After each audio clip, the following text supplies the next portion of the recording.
All right, guys, welcome to the Robichaux. I'm your host, Chad Robichaux, and I'm here with my really good friend and Tom Cronin. If you guys don't know who Tom Cronin is, and you do, especially if you do jiu-jitsu, you should know who Tom is. Tom's the head of Carlson Gracie, kind of west coast of Carlson Gracie.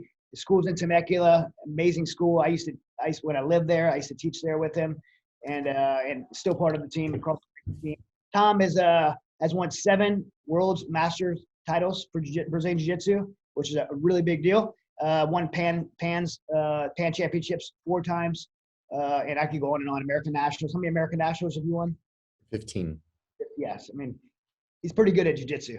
Everybody thinks I'm really good at jiu-jitsu, and you're like, and people have this kind of false persona of me, and they're like, who could beat up Chad? And I'm like, I give you a list. At the top of the list is Tom. So, so he beats me up pretty bad. I talked to Tom about doing this episode, and I think we got a great show that people, if you do jiu-jitsu, will love, and even if you don't do jiu-jitsu, you'll love. So first of all, how you doing, Tom? I'm excellent. Thank you for having me. It's always a good time. We don't catch up enough. We're both crossing all over the country and stuff. So yeah, happy to do this. No, I think you and I share the same mind on this topic, and I think we're gonna, this will be a really fun show. The topic we're going to talk about is competition in jiu-jitsu, competition in sports, competition in life, and how it can benefit you as a human being. So, Tom and I both have competed at very high levels in martial arts. I was a professional MMA fighter, competed a lot in jiu-jitsu. Tom has been at the highest levels of competing at Brazilian Jiu-Jitsu. And one of the things that we share is this love for how that competition has really benefited us off the mats, like in our personal lives, and the parallels there, the work ethic, the discipline, the character, all the sacrifice you make, learning how to win, learning how to win and how to behave when you win, and also learning how to lose and how to behave when you lose. Very important things. So we're gonna kind of break that down for you. Tom is a guy, if you go into school, right away he's like telling all the guys, like, you need to compete. People are like, I didn't join to compete. I joined to learn self-defense to lose 15 pounds. Lose 100 pounds. Guys are like trying to lose 100 pounds, and Tom's talking about them about competing. Yeah. So Tom, first question is, why do you push competition so hard on people that just sign up to lose a few pounds, that just want to learn themselves, that just want to learn to build confidence? I don't classify our academy as a competition school. I don't like putting it into a category like that, but we do, as you know, have a ton of competitors. It's true. When people come in to try something as difficult as jiu-jitsu already, why stop there with just doing it in a recreational manner with your friends on one mat your whole experience?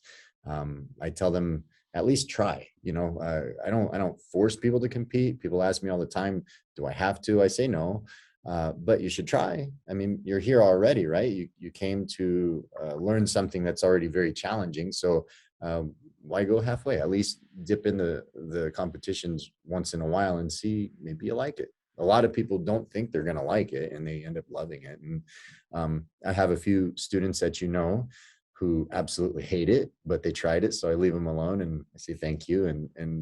But that's also a good experience for them to share with new students too, right? Like, they have a lot of anxiety and they're like, I just don't like large crowds. The referee freaks me out. And I'm like, okay, at least you know this now. And your experience is very refined. But I think competition has a ton of benefits to it, and how it translates to the way we train, as you said, how to lose and how to find ways to win. It's all a win, in my opinion. So I definitely have my answer, but I want to hear what you're going to say. Yeah. What would you say is the number one fear, the reason that people don't compete? Oh, they're afraid to lose. That's my answer, right? They're afraid that flies in the face of adhering to the things that will make you successful. Right. Yeah. Do you remember when Mikey Musumeci came to Temecula? He did a seminar. I don't think you're here that day, but man, we spent days just talking about philosophy and jiu-jitsu, and he feels exactly the same. It's the fear, the hesitation that'll cause you to mess up and not pull the trigger. And man, you got to take the shot. and go in hoping for the best, and whatever happens, happens, and make it a positive thing. It blows me away because I've, I've dealt with that, right? I've never been afraid to get kicked in the face No. or get kneed or get punched, because you don't feel those things when you're fighting anyway. Right. Or even submit it, and then, you get submitted in a tournament. So what? You get submitted. Yeah, you go buy the guy an acai bowl. Exactly. You get submitted 50 times a week in the gym. So why are you worried about? You're not worried about those things. You worry about losing. And I really, we had a guy last night. I was sitting in the mats with Jarrett, and this guy had his brown belt. He had competed a long time, and he's real nervous about it. And Jarrett's like, "What are you nervous about?" And he's like, "I don't want to lose." And he's like, "You know who cares about you losing? You. Like, you're the only person that cares about you losing." Perfect way to put it. Yeah. Like, your family doesn't care. Nobody cares about losing but you. And you're not gonna get back out there and competing again, unless you put that on the line. But it always blows me away to see white belts who are trying to enter into competing and they're worried about losing. It's like, you're not. Nobody expects you to win because you. Yeah, I enjoy talking with you about this because we have to be fair to them too, right? It's hard to expect them to see things the way we see them because we've gone through a lot more than they have, right? And but you're 100% right. I told somebody yesterday, we're only happy if you win. Nobody cares if you lose. And I don't know anybody who ever says, "Hey man, you remember when you lost that match back in whatever year?" They don't do that. Everyone's like, "Hey, remember when you won that? That was really cool." That's pretty much everyone in your life is like that. But Jared's right. It's we're the ones carrying that, not everybody else. Nobody cares. And, only your best friends remind you about when you lost. When they're picking at you, like maybe if they're just trying to rib you or something, or maybe Jeff Gallegos would do that at a roast at a banquet or something. I don't know. Then they love. Yeah, it's all in good nature, but I also tell people, like, look, losing is real for sure. There can't be a winner without a loser. I don't really like that saying, there's no winning, there's no losing, there's only winning, because losing is real, and it's a valuable lesson. But I don't let my losses define me. I kind of have a healthy addiction to winning, and I want to try. And I tell people, especially the kids, right? I say, it's not like you have a title belt that you're defending, and then you go in and they raise the other guy's hand and then they take your belt away. You walked onto that mat with nothing. Maybe you leave, with a trip to the podium. It's just an opportunity. Go out there and see how many things you can get. Good memories, they're all good memories to me. I had one kid named Gabriel, little Russian kid, super good fighter, just aggressive, naturally talented, used to compete all the time. Then he kind of developed this fear for losing. So he retired, he's like 9 years old and retired from competing. I'm like, "What are you doing?" And I said, "Hey, do you like money?"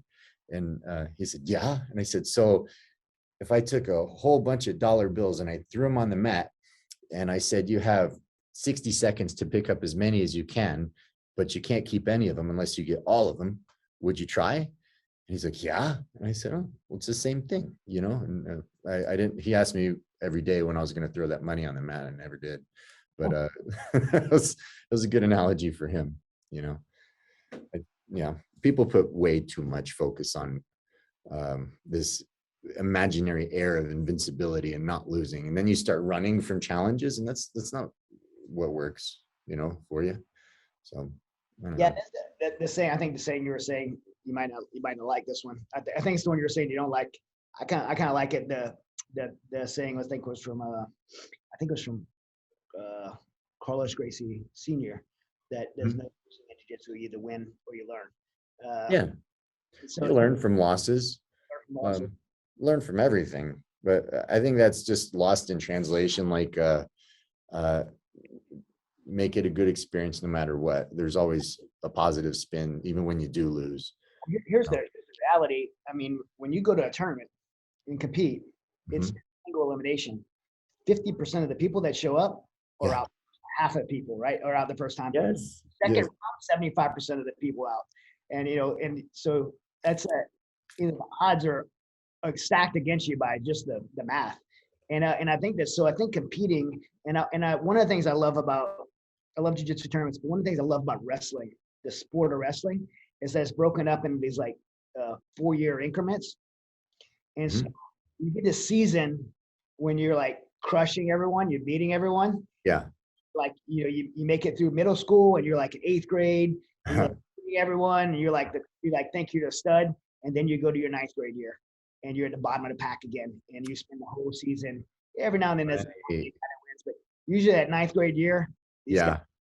So you get the chance to experience victory and you get a chance to experience defeat. And I think that's what I relate to is that's life. Like life has like highs and lows, you know, peaks and valleys.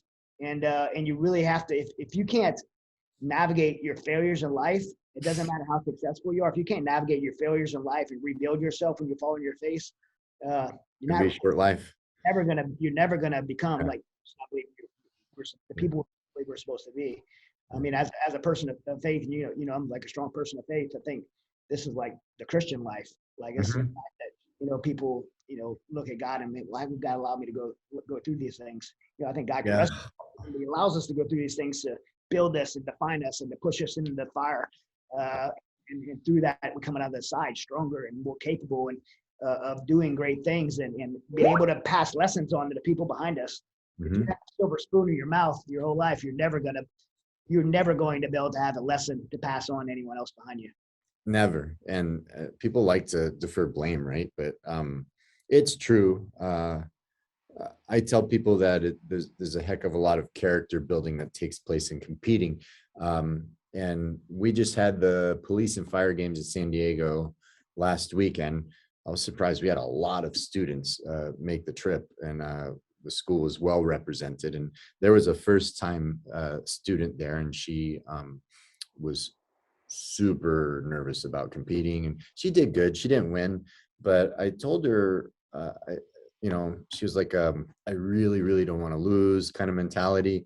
And I said, listen, what do you expect? You know, like a couple of us told her this, 99% of everybody in every bracket loses. Yep. Only one person wins the bracket. This is every bracket, unless you want to do like some of the guys and we shared the gold medal, which doesn't exist. That's fake. Both of you knows better. If you, yeah. I mean, I don't think any red, white, and blues do that. But yeah, like you, and when people ask me, am I ready to compete? You know, it doesn't matter the level. I said, well, are you ready to lose? And they're confused by that often. I'm like, because you're going to lose at some point. You know, maybe you win right out of the gate. I think it's almost better in a lot of cases to experience a loss like your first outing at a competition. My first competition, actually Chad Lewis was at the same competition as me. It was the Gracie Nationals, like in 2008, I believe. And I had like 2 months of training, and we went there, and I won 2 matches, and then a guy double legged me and finished in my triangle, and I couldn't tap him. And that was my loss. So I had 2 wins and a loss. So that was the first day. The second day, I had 2 wins. I tapped a couple of guys, and then the third match again, I didn't know what I was doing, and I shot in on the guy, and he guillotined me, and I was like, oh, I didn't know what to do. 2 months of training, and I got my second loss of the weekend. And I think jiu-jitsu in general is like, you either love it or you hate it, right? And well, I lost, but as soon as they raised the other guy's hand, I thought, man, this is awesome. I want to do this again. And that was my reaction. And fast forward all these years later, like I have a school, and it's kind of my life. So I think people generally know, like as soon as they win and lose, if they like competing or not. But I've had a lot of good students, like really super talented students. They used to win and win and win. And I'm like, man, I had one student, he never, ever lost as a white belt. And he competed quite a bit. He was just a specimen, right? He got his blue belt first tournament. He lost. He fought good, but he lost, and kind of quit jiu-jitsu for a while, like many, many years. And he tried again later. And he and I kind of chuckle about it a little now. We're still good friends. And he's like, man, it's a mental thing for me. I just can't handle the losses. And I'm like, okay, it's cool. But I don't know. I don't care about the losing. I care about the winning. And whatever you focus on, that's going to be what materializes the majority of the time. Yeah. I think of it, the times that took me to the next level. I won a lot in MMA before I lost, and I think at the time I kind of plateaued because I got pushed in the gym, but in competition I felt like invincible. And so when I lost, I really just walked into every match with that mindset. Like, there's no way this guy could beat me. Like, the training guys I'm training with, the way I'm training, he's not training harder than me. Like, he's not training with the guys I'm training with. There's no way like I'm going to lose. And then I lost, and I'm like, when I lost, it was a good recipe. I lost. My first loss was main event at Bellator. Zach Makovsky was Bellator champion. And tough guy. Yeah. I thought I'm going to beat the Bellator champion. And I lost. And the great recipe for that was I had zero excuses. I was in best shape. I had no injuries. I felt my performance was the best I had. And I lost. So I'm like, wow, he was just better than me. And that really pushed me to be like, I can't believe that I ran into somebody better than me. I have to get better. And it drove me to train harder and raise my level. So that loss really brought me to another level, which is a good thing. I actually, even at that time, I think I had the maturity to be kind of thankful for it. I hate losing, but I had the maturity to be thankful for it and really dig in. And, I believe, like, when you look at loss, I think of, when I finally retired and you look at like wins and losses, if you're a real competitor, there's never a good time to retire, because if you win a big fight, like more opportunity is going to be there. So I beat Andrew Yates. He was undefeated. I think he was 24. I was 38. So like beat this younger kid who was undefeated. And I was like, man, that's like, now I have like Marlon Moraes was next for me. So at the time he was a World Series of Fighting champion. And I'm like, I think right now he's made it up to like, he made it a UFC challenger, title challenger. But at the time he was the next up for me. And I'm like, so there's always opportunity better. And then if you lose, you want to redeem yourself. So like, you win, you want the next opportunity. You lose, you want to redeem yourself. So it's never a stacked formula. It's hard for a competitor. But for me, I did retire. I remember we talked about your retirement. Yeah. And 2 good wins, and I was like happy, but I felt there was something more I could do, and that really pushed me to get back in competing in jiu-jitsu because it's less invasive to my time and energy at Mighty Oaks. I don't have to train for fights, and I just train. But I tell you what, to relate to this topic of why competing is healthy for me, like I think if I was fighting professional MMA right now, it would not be healthy for me because I feel like I have to be a very selfish individual to compete. But for jiu-jitsu, I don't have to be. I just train my normal, like people go golfing or working out, I go to the gym, I go to jiu-jitsu. And then I compete. And while I think competition is healthy for me right now, is because something happens. And I want to see if you relate to this. When I put a date on the calendar and sign up for a tournament, when I do that, as soon as I put the date and commit to my date, train different. Something happens inside of me. Like this discipline comes over me. I like my diet, my regimen in my daily training, the way I train, when I show up to training, the details that I'm particularly interested in training. Like I start focusing on certain techniques and not being so broad in general. So I really start dialing in my life on the mats, but even more like what I think is most interesting is I dial in my life off the mats. Like my marriage is better, my prayer life, like in my spiritual life is better, my diet's better, my work regimen is better, like everything's better. And then I'll be like this super regimented, disciplined person, and I'll compete. And the next day is crazy. Like I'll compete the next day. I'll wake up in the morning and I'm like, I don't really feel like walking over and taking those vitamins. Like, I'm immediately like the laziest human being on the planet. The day after I'm like, I really don't. I know a lot of people are like that. Question for you. Is it having all of these elements align themselves for you what makes you feel good about competing? Surely some of it is the actual experience of competing too. It is, I don't feel like I have anything to prove anymore. I've won. the main things that I wanted to win in MMA. I was still like, I won American Nationals. I won gold at American Nationals. I've won an International Open. I won gold there. Man, you're on fire lately. I'm really happy for you, and I see how happy you are, and it's just everything's clicking. It's really good. I'd still like to win a PANS and a World's Masters, but I don't feel like I need to. I feel like I won everything I needed to, and so now I'm just really enjoying the experience of training, competing with my team. Mm-hmm. Like I'm just enjoying it, and that's a lot of fun. I don't feel any pressure.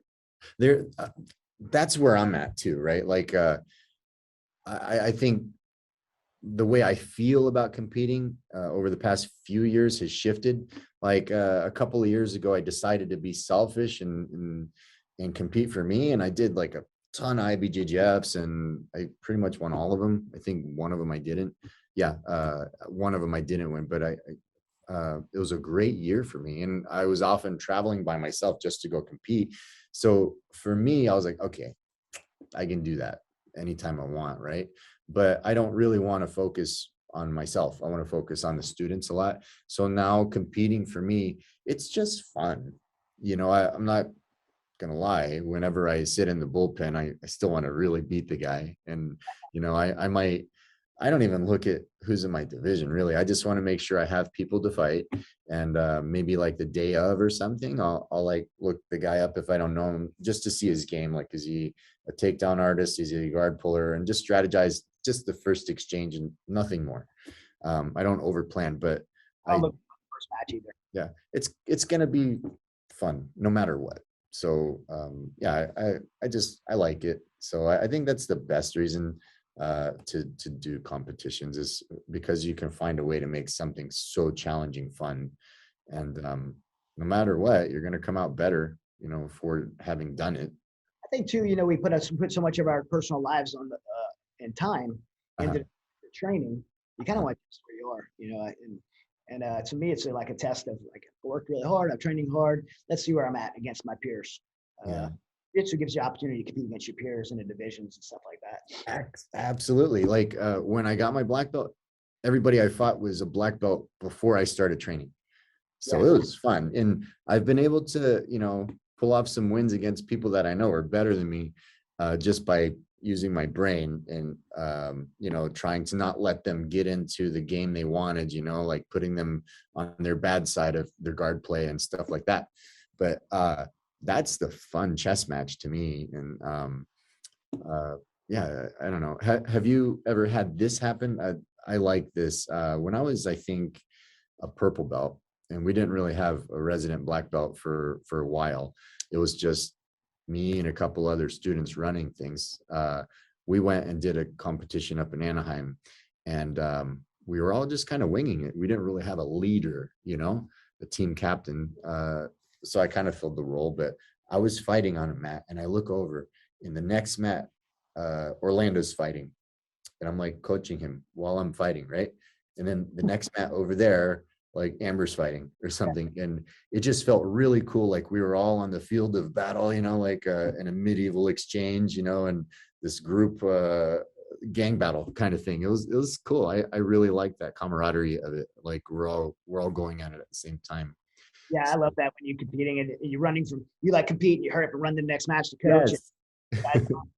You know what I found happens in, my son Hunter just got his black belt now. Like I love watching him. I love coaching him. I love watching him compete. Hayden too. My son Hayden, I always love. But something about like Hunter, because he takes the way he competes is like, it's so like I'll be training and like last night this happened. I was training and I'm just like laying there letting the guy try to kill me, and I'm just kind of training, like going slow and just watching Hunter's match the whole time. I'm like, I'm watching this Hunter's match. Yeah. Totally. I love it. So let's see if we can tie this together to people who don't do jiu-jitsu. Like these talking about like somebody doesn't do jiu-jitsu, and obviously you and I were like, well, if you don't do jiu-jitsu, then do jiu-jitsu. No brainer. But jiu-jitsu, I don't like the saying, jiu-jitsu for everyone, because jiu-jitsu is not for everyone. I think everybody could do jiu-jitsu, but some people just aren't gonna like it. That's the reality. So That is the reality. And some people, I don't really want to teach either, because they have questionable morals, and I don't want to show them how to dismember somebody, you know? So, shouldn't be doing jiu-jitsu. But what are some, ways that people could look at, the things we're talking about, the things that you and I experience on the mats to learn, to build character and work ethic and discipline, learning how to win, learning how to lose, all these attributes that we get in the mats and through competition, and be able to apply them in personal lives. What are some things that we can say to people that don't do jiu-jitsu? Like, where can they find those same things? well, I don't think people start jiu-jitsu because of competitions. Mhm. So I would start there. People that don't do jiu-jitsu, why should they do it in the first place? I tell them, well, because we always make better decisions when we learn to not panic in life. Car wreck, self-defense situation, anything, or a bunch of people screaming at you. And jiu-jitsu definitely teaches you how to keep your cool and a level head. And it's not like getting shot at, but it makes you comfortable in a state that is normally severely uncomfortable for us. So that's number one. And I use that when I talk to my students that have never competed, that are thinking about it. I say, okay, if you just came to class and you just trained and you never sparred, how good would you be? Of course, they always say not very good, right? Then I say, okay, competing is kind of like that. It's like, imagine if you just trained on your home mat and you just sparred, but you never stepped out of that environment against someone you don't know that also trains, that's trying to take you out, like in a high intensity environment. It's like another level. So people that don't do jiu-jitsu, if they want a clue as to why we actually pay to let people try to beat us up, and we spend all this money and get gas and hotels and stuff to go do this stuff. Why? It's because it's the highest level of the experience that you can have in its purest form of being able to operate on a subconscious level in a very I don't know, I think it's a very pure way of expression. Like, you can go fight, anything can happen, there's no guarantees. Even if you're better than the other person, they still may win. But you go, and I think the fight is a good way to test yourself. And it doesn't just test our talent level and our skill level, it tests our mettle, it tests our resiliency. I don't think there's a single aspect of what we do as a performance athlete that isn't challenged or tested when you compete. Your cardio, your how to remain calm, how to strategize, how to win, how to lose, everything is tested. Yeah. So I think people that don't train, that need to know, first train a little. Then if you want to experience like the ultimate version of that, go compete. Yeah. You have to be able to learn to, I think one of the things that I love about it, you have to be able to learn to work back from the bottom. Like, if you're, I'm like 15 points behind, how am I going to win this match? Still win in jiu-jitsu, you can still win. 7 o'clock, you can. You can't. What do you think about this? I had a guy call the other day, right off the bat, after asking me how much training was, how much it cost.